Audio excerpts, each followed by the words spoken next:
BSc द्वितीय वर्ष वाले विद्यार्थियों का पुनः स्वागत है। हम पिछले वीडियो में साइकस के तने के बारे में हमने शॉर्ट नोट्स के माध्यम से पढ़ा था। मैं आप वीडियो शुरू करने से पहले पूर्व आपको फिर बता दूं कि मैं यहाँ दो तरह के नोट्स आपके साथ शेयर कर रहा हूँ, जिनमें एक विस्तृत रूप से है और एक शॉर्ट नोट्स के रूप में है, ताकि एग्ज़ाम में आप आंसर्स को बहुत अच्छे से डिलीवर कर पाएँ। तो जो विस्तृत विवरण है उसके माध्यम से मैं आज ये वीडियो लेके आया हूँ आपके सामने, और ये पत्ती की संरचना के बारे में मैं आज डिस्कस करूँगा। तने के आंतरिक संरचना के बारे में पिछले वीडियो में हमने डिस्कस किया था। पर्ण अनुपथ के बारे में भी हमने डिस्कस किया था। थोड़ा सा यहाँ भी इसमें पर्ण अनुपथ के बारे में बताया गया है। और यदि हम द्वितीयक वृद्धि की बात करें तो वो हम अलग से टॉपिक ले लेंगे, और उसको अभी हम जड़, तना और पत्ती की सामान्य संरचना एवं आंतरिक संरचना दोनों को अध्ययन अभी करेंगे। उसके बाद हम द्वितीयक वृद्धि के बारे में पढ़ेंगे। तो आज हम पत्तियों की संरचना के बारे में बात करेंगे कि साइकस में पत्तियां किस प्रकार की होती हैं। देखिए, साइकस की पत्तियों में द्विरूपता स्पष्ट देखने को मिलती है, यानी सामान्य पर्ण समूह की पत्तियां बड़ी तथा पर्ण हरित होती हैं, और जो पत्तियां सूख जाती हैं वो शल की पत्तियां या भूरे रंग की होती हैं और छोटे आकार में होती हैं, और ये लगभग एकांतर क्रम में पाए जाते हैं। यानी पर्ण समूह की पंक्तियां संयुक्त मगर एक पिच्छाकारी होती हैं और एकांतर क्रम में पाई जाती हैं। पर्ण समूह और शल की पत्तियों के मुकुट नियमित रूप से एकांतर क्रम में होते हैं। शल की पत्तियां द्विकोशिकीय रोमों के भारी आवरण के कारण भूरी दिखाई देती हैं, और इन रोमों को तनुशल या रेमेंटा कहा जाता है। ध्यान रखिएगा, इन्हें रेमेंटा कहा जाता है। यदि हम बात करते हैं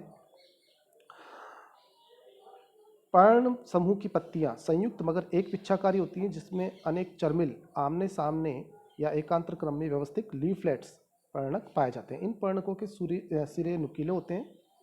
पत्तियों में एक लंबा रेकिस या प्राक्ष पाया जाता है और एक लघु पर्णवृंत पिटियोल पाया जाता है। पर्णवृंत के आधार पर छोटे बड़े कंटकों की दो पंक्तियां दिखाई देती हैं। पर्णक का किनारा कोर कुंचित रिवोल्यूट प्रकार का होता है, घुमा हुआ होता है, लेकिन ये साइकस रिवोल्यूटा और साइकस वेडोमी में ही देखने को मिलता है। और जिनमें पर्णक सपाट होता है वो साइकस सर्सिनेलिस है, साइकस रम्फाई है, साइकस पेक्टिनेटा है। ऐसी जातियों में सपाट नजर आता है पर्णक। पर्णकों में एक प्रमुख मध्यशिरा आरंभ से अंत तक पाई जाती है, और ये पर्णांगी लक्षण जैसा कि सीधा या कुंडलित रेकिस होता है या पर्णकों का कुंडलित क्रिसले विन्यास साइकस की पत्तियों की एक विशेष लक्षणों के रूप में जाना जाता है। सर्सिनेट वेनेशन को विशेष तौर पर ये मैंने डायग्राम भी आपके साथ शेयर किया है। इसमें आप इसका अगर पीडीएफ के माध्यम से पढ़ेंगे तो ज़्यादा ठीक रहेगा, उसके बाद आप वीडियो देखा कीजिए। साइकस की पत्ती की शारीरिक संरचना के बारे में रेकिस और पर्णक शीर्षकों के अंतर्गत इसमें बताया गया है। तो अब रेकिस के बारे में हम पढ़ते हैं। रेकिस ये बेलनाकार होता है। इसके अध्यक्ष यानी एडेक्सियल यानी पृष्ठ भाग में पर्णक मौजूद होते हैं।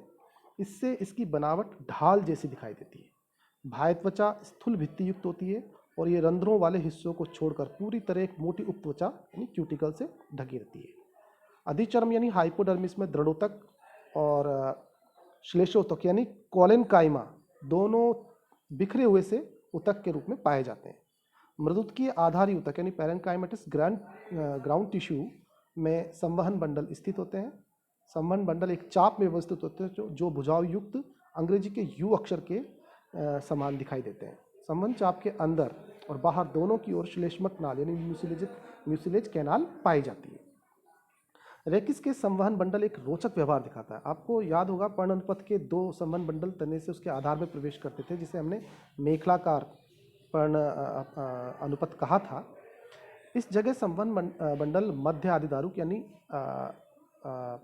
मीजार्क कंडीशन, ये थोड़ा सा मुझे लग रहा है गलत लिखा हुआ है, एंडार्क मीजार्क कंडीशन में होता है। अपकेंद्र यानी सेंट्रीफ्यूजल होता है, यानी आदिदारुक प्रोटोजाइलम अंदर की ओर और अनुदारुक यानी मेटाजाइलम रेकिस के बाहर की ओर पाया जाता है। किंतु ये संवहन मंडल पत्ती में प्रवेश करते ही अनेक संपूलों में बढ़ जाते हैं और उल्टे ओमेगा की तरह व्यवस्थित हो जाते हैं। ये मैंने डायग्राम में इसको दिखाया है इस प्रकार से। यहाँ तक जो जाइलम है पूर्णतः मध्यादिदारुक या अपकेंद्रीय सेंट्रीफ्यूजल होता है। रेकिस में कुछ दूरी तक चलने के बाद आदिदारुक के दोनों ओर अभिकेंद्रीय यानी सेंट्रीपिटल जाइलम के तत्व देखे जा सकते हैं, और जो हम सिरे की ओर बढ़ते हैं अपकेंद्रीय दारू का निर्माण धीरे धीरे घटता जाता है। इसलिए रेकिस के सिरे के अपकेंद्रीय जाइलम की तुलना में अभिकेंद्रीय जाइलम अधिक मात्रा में प्राप्त होता है। सेंट्रीपिटल और सेंट्रीफ्यूजल दोनों प्रकार के जाइलम दिखाई देते हैं। इस कंडीशन को डाईपॉलीजाइलिक कंडीशन भी कहा जाता है। डाईपोलीजाइलिक कंडीशन भी इसे कहा जाता है, यह ध्यान रखिएगा। और इस प्रकार से संवहन बंडलों के कूट मध्य दारूप भी कह सकते हैं, शूडो मीज़ार्क कंडीशन भी इसको कह सकते हैं। तो इस प्रकार से जाइलम और फ्लोएम का इसमें होता है। और ये मैं डायग्राम में आपको दिखा रहा हूँ, डायग्राम इस प्रकार से, इसमें आप इस डायग्राम को ड्रॉ कर लीजिएगा। इस प्रकार से हम पत्ती की संरचना के बारे में आज इतना ही। अगले वीडियो में हम पत्ती की आंतरिक संरचना और या इसके शॉर्ट नोट्स उनके बारे में डिस्कस करेंगे।